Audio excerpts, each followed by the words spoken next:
Bonjour, je suis Imen Jebalia. J'ai réalisé ma thèse intitulée Élaboration et comportement mécanique de matériaux composites amyloprotéiques à INRAE Pays de la Loire au sein de l'unité biopolymère interaction et assemblage localisée à Nantes et plus précisément chez l'équipe MC2. Au cours de ma thèse, je me suis intéressée à la valorisation des protéagineux comme le pois, qui sont des légumineuses riches en protéines végétales, pour le développement des aliments extrudés comme les snacks et les céréales pour petit déjeuner.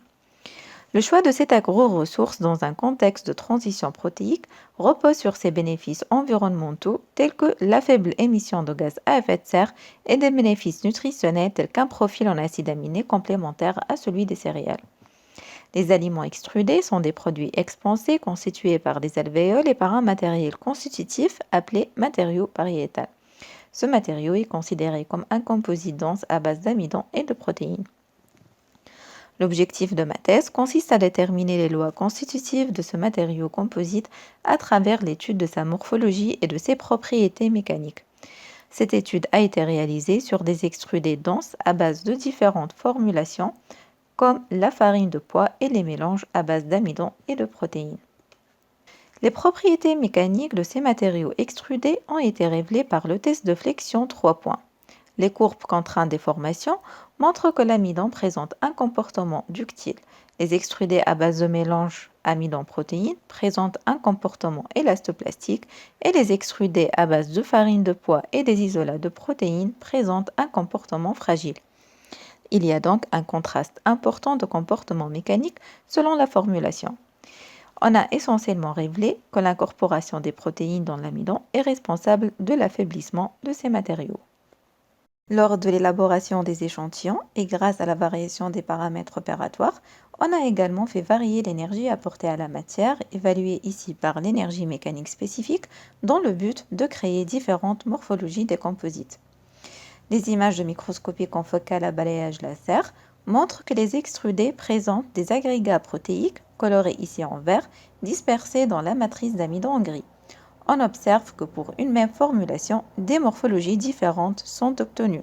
Ces images ont été utilisées pour simuler un test mécanique, notamment la traction sur la microstructure réelle des composites. Les images ont été converties en un modèle à éléments finis.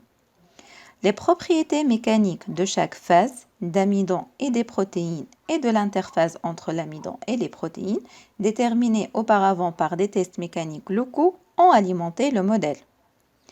La modélisation a révélé un effet déterminant de la rigidité de l'interface sur la formation des sites potentiels de départ des fissures, et donc de la cohésion et la décohésion des phases qui influenceront certainement le comportement mécanique global des composites. En conclusion, il est possible d'obtenir différentes propriétés des composites par la modulation de l'énergie apportée à la matière lors de l'extrusion et de la formulation.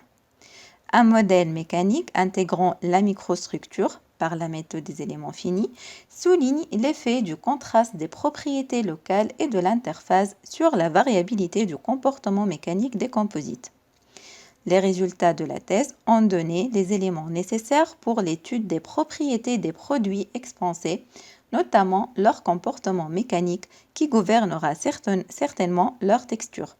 Ainsi, les lois constitutives du matériau pariétal peuvent alimenter le modèle élément fini des solides alvéolaires. Finalement, je remercie toute personne qui a participé à la réussite de ce travail, en particulier mes encadrants et ma famille.